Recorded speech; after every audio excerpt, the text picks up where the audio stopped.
All right, viewers, we've been tracking the developments in West Asia closely. U.S. Secretary of State Marco Rubio is holding talks on the Gaza ceasefire with Israel's Prime Minister Benjamin Netanyahu. Here's a view into the press conference. Take a look. Back.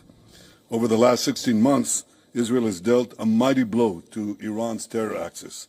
Under the strong leadership of President Trump and with your unflinching support, I have no doubt that we can and will finish the job. We also spoke a great deal about Gaza. I thank Secretary Rubio for President Trump's assistance in helping us secure the release of another 3 hostages yesterday. These are hostages that Hamas refused to support only a few days to release only a few days earlier. And I also thanked him for America's unequivocal backing for Israel's policy in Gaza in moving forward. I want to assure everyone who's now listening to us, President Trump and I are working in full cooperation and coordination between us. We have a common strategy, and we can't always share the details of this strategy with the public, including when the gates of hell will be opened, as they surely will if all our hostages are not released until the last one of them. Israel is determined to achieve all the war objectives we set after the horrific attack on October 7th, the worst attack on Jews since the Holocaust. We will eliminate Hamas's military capability and its political rule in Gaza. We will bring all our hostages home, and we will ensure that Gaza never again poses a threat to Israel.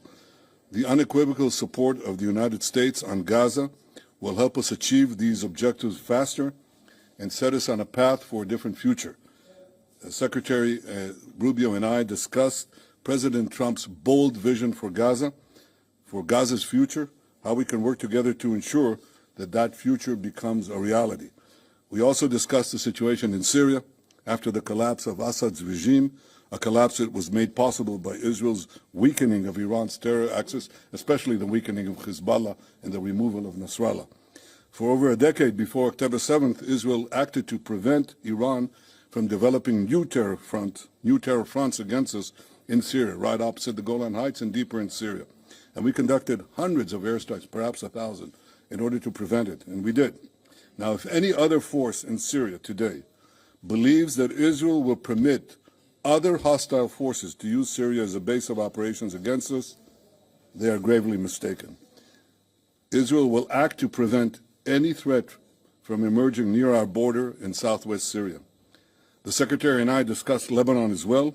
Israel is committed to the ceasefire understandings that were reached in November. We expect the government of Lebanon to be equally committed to their fulfillment. The scenes we saw this weekend in Beirut of UNIFIL forces being attacked by Hezbollah, this was not encouraging. The 2 UN resolutions that everyone refers to, 1559, 1701, well, they must be fully implemented. Hezbollah must be disarmed. And Israel would prefer that the Lebanese army do that job, but no one should doubt that Israel will do what it has to do to enforce the understandings of the ceasefire and defend our security. The Secretary and I also discussed how the many international institutions have been hijacked and turned into anti-American and anti-Israeli forums. We see that in the UN General Assembly, in the UN Human Rights Commission, where anti-Americanism is rampant, and more resolutions are passed about Israel than the rest of the world combined. And we see it especially in the lawfare that is being waged against America and Israel at the ICC, the ICJ, and elsewhere. The ICC has outrageously libeled Israel and issued arrest warrants based on utter lies. Like America, Israel is not subject to the jurisdiction of the ICC and does not accept the court's authority. Israel commends President Trump and his administration for restoring his executive order against the ICC and for moving quickly to sanction ICC officials. The Secretary and I discussed working together to formulate a common strategy to deal with the threat of lawfare and neutralize this threat once and for all. So these are some of the issues we discussed today. Believe it or not, there were more, many more.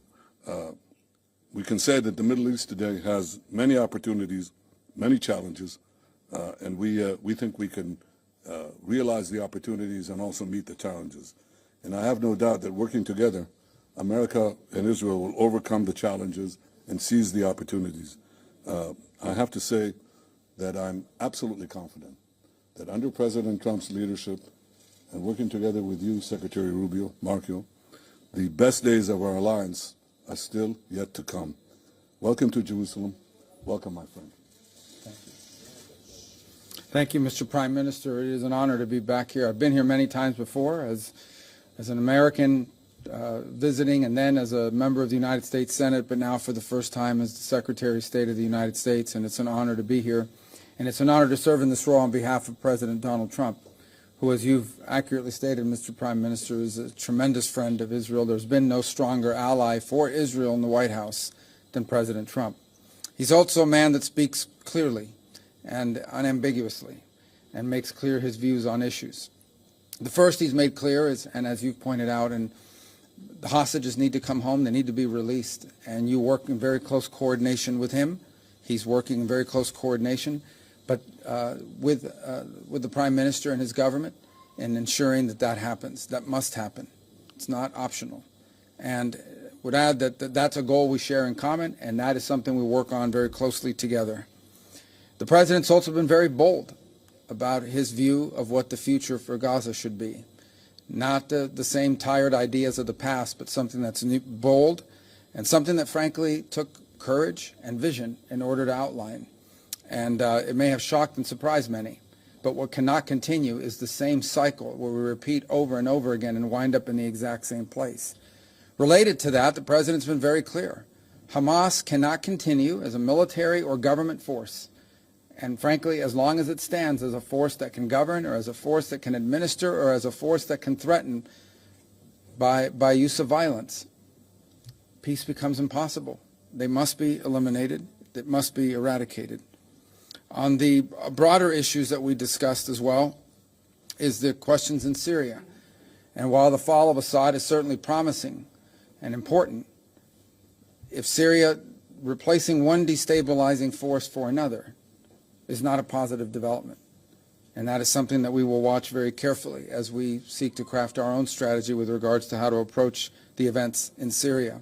In the case of Lebanon, our goals are aligned and the same. A strong Lebanese state that can take on and disarm Hezbollah. The common theme in all of these challenges is Iran. It is the single greatest source of instability in the region. Behind every terrorist group, behind every act of violence, behind every destabilizing activity, behind everything that threatens peace and stability for the millions of people who call this region home, is Iran. And by Iran, I mean the Ayatollahs. By Iran, I mean its regime. A regime who, by the way, its people don't support. The people of Iran are victims of that regime. And so I think it's important to constantly point that whether we talk about Hamas, or we talk about Hezbollah, or we talk about violence in the West Bank, or we talk about destabilization in Syria, or we talk about any of these issues, the militias in Iraq, they all have behind them one common theme: Iran. And that must be addressed. And there can never be a nuclear Iran. A nuclear Iran that could then hold itself immune from pressure and from action. That can never happen. The President's been clear about that as well. And so I close where I began by reiterating our strong support for our allies, very close allies and partners here in Israel, to the people of this great country, for whom we have tremendous love and respect for everything you're facing, have faced, and continue to face.